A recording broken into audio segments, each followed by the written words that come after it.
ये बताइए हमारी प्रजा का क्या समाचार है? मां, इस हीरागढ़ की प्रजा आपके शासन काल से अति प्रसन्न है बातें। किसी प्रजा को कोई दुख और तकलीफ नहीं है बातें। बेटा ऐसा ही होना चाहिए। हमारी प्रजा को किसी प्रकार की तकलीफ नहीं होनी चाहिए। अगर हमारी प्रजा को किसी प्रकार की तकलीफ हुई तो समझ लो मुझे तकलीफ हुई। नहीं माते, प्रजा की हर परेशानी को दूर करना ये हम लोगों का परम कर्तव्य है। आप इसके लिए बेफिक्र रहिए माते। बहुत अच्छा, लेकिन बेटा तुम्हें अच्छी तरह मालूम है कि आज काफी दिन हो चुके हैं लेकिन सीमा शहर का कोई समाचार नहीं मिला। इसलिए सेनापति अमर सिंह को राय दरबार में तत्काल बुलाया जाए। शौक माते सिपाही सेनापति अमर सिंह को फोन करिए और बोलिए कि राजमाता राज दरबार में तुम्हारा बेसब्री से इंतजार कर रही हैं। शीघ्र राज दरबार आकर हाजिर हो। हाँ भैया, एक आवश्यक सूचना, जितने भी हमारे बाराती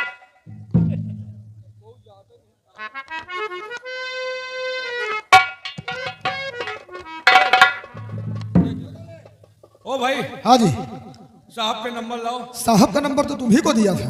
हमका कहाँ जो है जरा पॉकेट में देखिए। यार, हमका लागत गिर गा कहूँ। चलो उल्टा सीधा मिलाई, तुहरे घर का जाई और लगाओ जहाँ मेरे घर का जाए, जहाँ फुर्सतगंज का जाए। अगर तुहरे घर पहुंच गया तुम्हारा अम्मा उठा ली तो 2 घंटा बतला। अब फुर्सतगंज से ना बात करो। वहाँ कहा है यार, उतरावा से कुछ नहीं जानते यार। हाँ पकड़ ले, तीनों खूंची पकड़ ले। पकड़ ले। गाय घंटा पता नहीं तुम्हारे घर जा यात्री की गाड़ी संख्या G11-0535 वाराणसी से कररावली के रास्ते दिल्ली को जाने वाली पद्मावत एक्सप्रेस अपने निर्धारित समय 7:25 पे जा रही है। यात्री से अनुरोध है कि सभी यात्री अपना अपना सामान पकड़ कर बैठे। तेरी माँ का फोन मारू, निकाला लगाया कहाँ का निकल गया रेलवे स्टेशन का। बोल रहा यात्री का हम ध्यान दें, अपना सामान पकड़ कर बैठे साला। और ये बाप रे 39 नंबर मिला जावा यार। कल अगर मोबाइल वो हैंग करा था।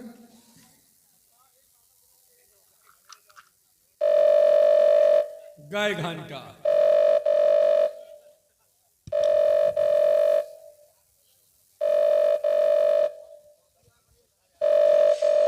Hello hello hello hello. हाँ, कितने लोग हो? हैं? कितने लोग हो? कौन बोल रही हो?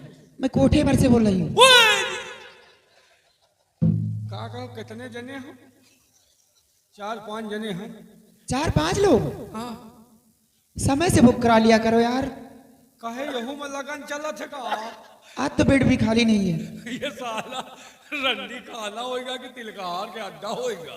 ऐसा करो, यहू में लगन चलत कार खाली नहीं ना। हाँ? ऐसा करो हाँ। कि एक लोग आ जाओ, एक लोग का जुगाड़ हो सकता है। कहाँ? पीछे वाले रूम में खाली है। पीछे वाले? अरे वो पीछे वाला साला गंधात है, आगे वाला बताओ। आ जाओ, सफाई हुई है। को करी सी सफाई? अरे आते जाते रहते हैं सफाई करने वाले। हाँ हाँ, तमाम सफाई कर्मी घूमा थी। चले कमीने हराम खोर, 1 घंटा रखूंगा भी ना, सही हो जाएगा। कहाँ पर लगा था? साहब को बतिया कहाँ से रहा है? पता नहीं, हमका लगा साहिबाई ना उठा ली का। हराम खोर, अरे दरबार समझा कबाड़ खाना ये है? कहाँ पर? साहब हमका लगा नंबर 1 आध गड़बड़ाएगा, पहुंच गया अंते। अल्लाह कम पागल कहेगा।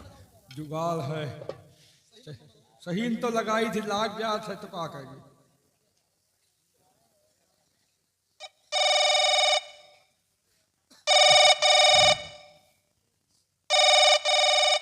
हेलो। हेलो। हाँ कौन? मैं राज दरबार से मोहनचवा सिपाही बोल रहा हूँ। आप कौन? सेनापति अमर सिंह। कैन साहब? जय हिंद। साहब आपको राजमाता राज दरबार में याद किए हैं। आप जितनी जल्द हो सके राज दरबार में आकर हाजिर हो। क्या राजमाता याद की? जी सर। ठीक है, राजमाता से बोल दो मैं बहुत जल्द दरबार पहुंच रहा हूँ। ओके। ओके सर अपने सरकारी हेलीकॉप्टर से आइएगा, बहुत जल्द आपको बुलाएगा। ओके। राजमाता जी, सेनापति जी अपने सरकारी हेलीकॉप्टर से दरबार आ रहे हैं।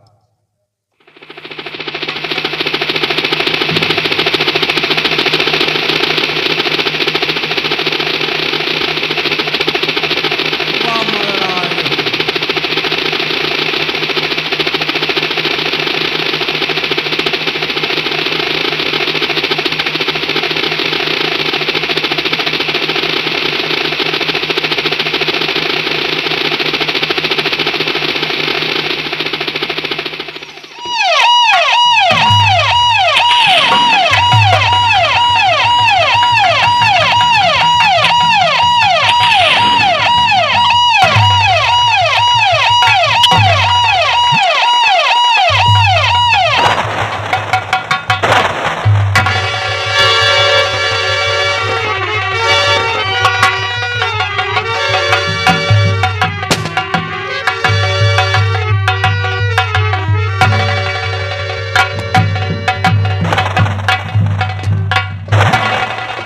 फरमाइए हुजूर, किस याद किया गया? अमर सिंह, आज मैंने तुम्हें कोई जरूरी काम से बुलाया है। क्या जरूरी काम है? सीमा पर क्या हो रहा बतलाओ तत्काल।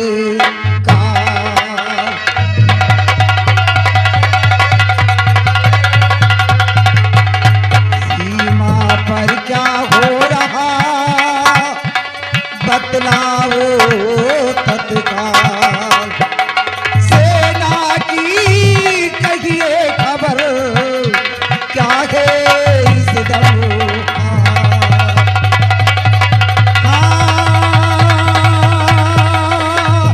सेना की कहिए खबर क्या है इस दम।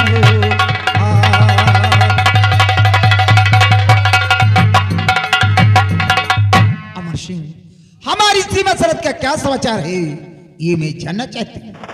राजमाता, सीमा सुरक्षित है, दुश्मनों से कोई खतरा नहीं। हमारे शाबाश बॉर्डर पे मुस्तैद हैं। बहुत अच्छी बात। विजय का शाही झंडा सीमा पर लहरा रहा है और सीमा सीमा पर है आपकी फौज खड़ी तैनात।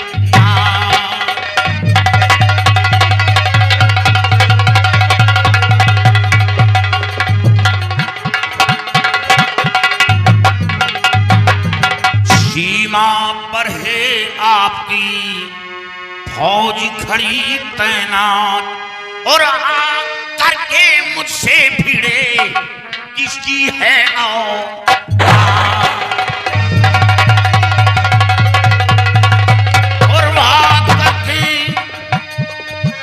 आ करके मुझसे भिड़े किसकी है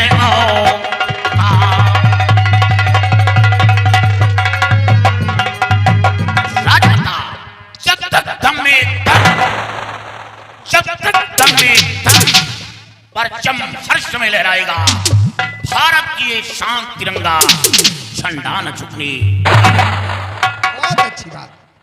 शेर है अमर सिंह, आज तक तुम्हारी बाजुओं की ताकत की वजह से इस हीरागढ़ की रियासत पे मैं अपना राज चलाती चली आई, लेकिन आज मैं तुमसे कुछ सलाह लेना चाहती हूँ। क्या सलाह लेना चाहती हैं आप? गौर से सुनिए। तीसरापन मेरा बीतने वाला है। तीसरा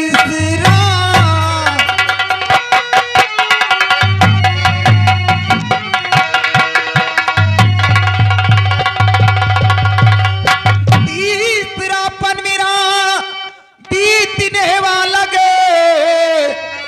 जिंदगी का कोई भरोसा नहीं। रात दिन मुझको चिंता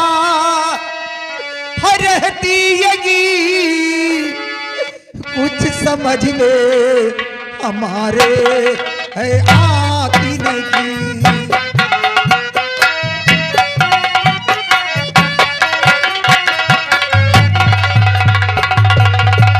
रात दिन मुझको चिंता रहती यही, कुछ समझ में हमारे आती नहीं।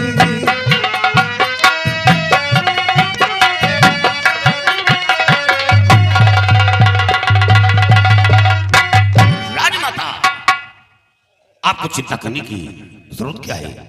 ईश्वर ने आपको एक बेटा नहीं बल्कि 2 बेटे दिए हैं, तो फिर चिंता की जरूरत क्या है? अमर सिंह, आपको चिंता नहीं करना चाहिए। तुम ठीक कहते हो, लेकिन तुम्हें अच्छी तरह मालूम है कि तीसरा पन मेरा बीतने वाला है। मेरी जिंदगी का कोई भरोसा नहीं कि कब ऊपर वाले के यहां से बुलावा आ जाए। यही अफसोस में तो बैठी हूं कि ईश्वर ने मुझे 2 औलाद दिए हैं। गौर से सुनिए किस अफसोस में मैं बैठी हूं। अमर सिंह करिए जरा विचार, अमर सिंह करिए जरा विचार, ताज पर किसका हो अधिकार।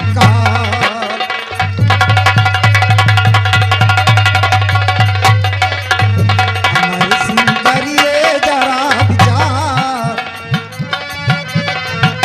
अमर सिंह करिए जरा विचार, ताज पर किसका हो अधिकार।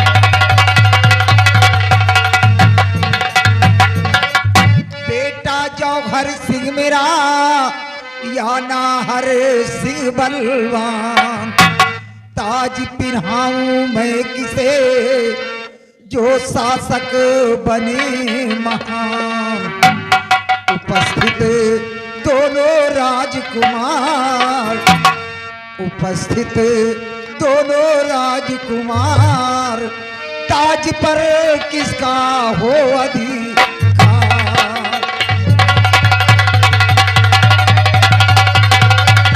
बेटा जौहर सिंह मेरा या नाहर सिंह बलवान, ताज पिन्हाऊं मैं किसे जो शासक बने महान।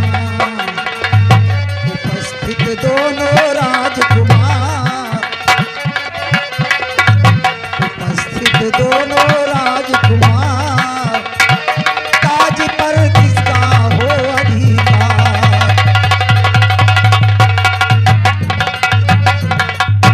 राजमाता, ये फैसला तो आप खुद कर सकती है, इसमें मेरी क्या आवश्यकता है?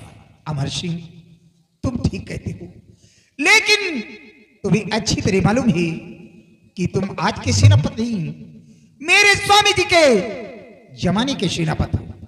मेरे स्वामी जी जो भी कार्य करते थे बगैर तुम्हारे सलाह के एक भी कदम आगे नहीं बढ़ाते थे।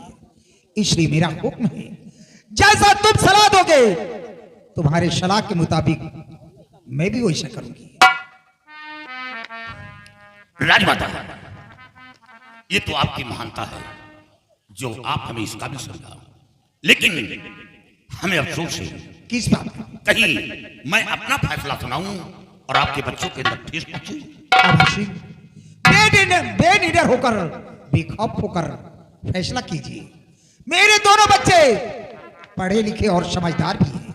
जैसा तुम सलाह दोगे तुम्हारे हुक्म का पालन होगा। राजमाता, आप एक बच्चे को यहाँ का शहंशाह बनाना चाहती हैं और एक बच्चे को यहाँ का महामंत्री बनाना चाहिए। महामंत्री। अब दोनों बच्चों के अंदर ये काबिलियत देखनी है कि कौन यहाँ का शहंशाह बन सकता है, कौन यहाँ का महामंत्री बन सकता है। अमर सिंह, इसी अफसोस में तुम्हें रात दिन बैठी रहती हूँ। सेनापति, जैसा कि आप जानते हैं कि आप आज के नहीं पिताजी के जमाने से सेनापति पदवी में रहे और सब कुछ आप जानते हुए फिर आप कैसे आजमा रहे हैं कि काबिलियत किसकी है? हा? अरे जब जानते हैं कि पिता के न रहने के बाद ताज और तख्त का हक बड़े बेटे का ही होता है, तो हक मेरा ही है ना। इसे आप अब अपना फैसला सुनाइए। माँ ने तो अपना फैसला सुना दिया है, अब आप अपना फैसला सुनाइए कि आपका फैसला क्या है, और मैं जानता हूं कि फैसला आप मेरे हक में करेंगे। बड़े राजकुमार, राजमाता कुछ सोच और समझकर ये फैसला मेरे ऊपर लिया है। हाँ। तो अब हमें अंदाजा लगाना है। अंदाजा लगाना, आप समझदार भी हैं और अच्छी तरह से जानते हैं कि हक मेरा ही है, तो मुझे ही मिलना चाहिए ना। फैसला आप मेरे ही हक में करिएगा। आप तस्वीर रखिए, फैसला सुनिए। सुनाइए फैसला। रानी जी सुनिए मेरा विचार, रानी जी सुनिए मेरा विचार, ताज पर नाहर का अधिकार,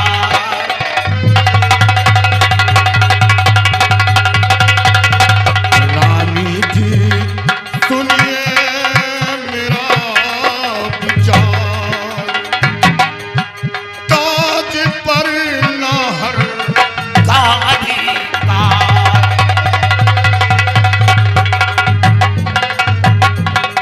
छोटा बेटा आपका धैर्यवान गुणवान, राजगद्दी पर बैठे तो मिले बड़ा सम्मान, रानी जी करिए नहीं अबान, ताज पर नाहर का अधिकार।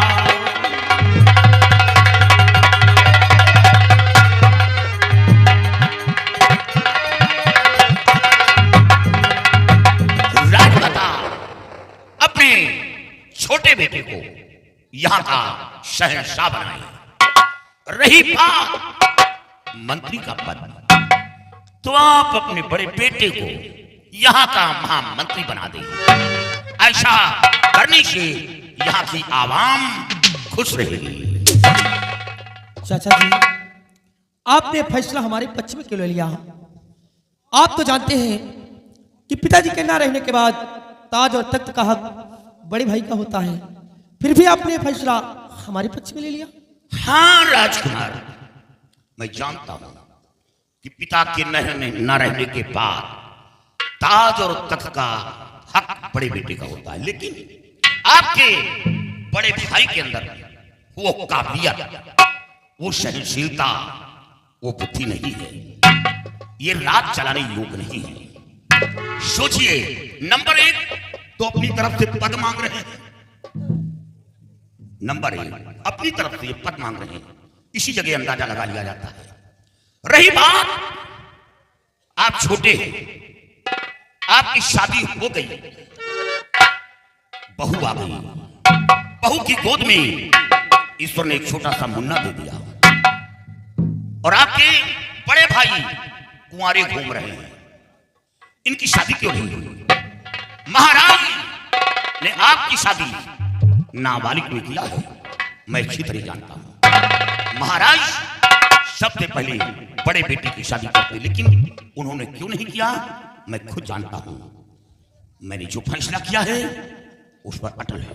राजमाता, आपके दोनों बेटे हैं और मैंने अपना फैसला सुना दिया। आगे आपकी मर्जी, जो चाहे सो करिए।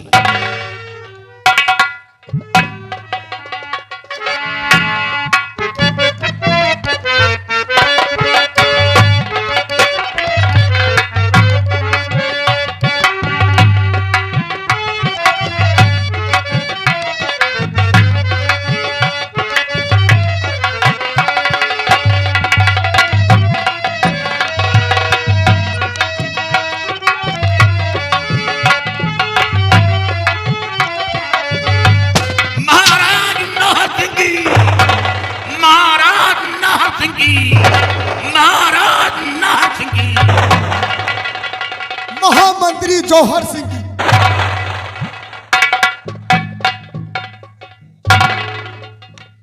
अमर सिंह, राजमाता, जाओ, जाकर अपनी बंगले पे आराम कीजिए। जब भी मुझे जरूरत पड़ेगा मैं तुम्हें फिर बुलाऊंगा। आपका हुक्म।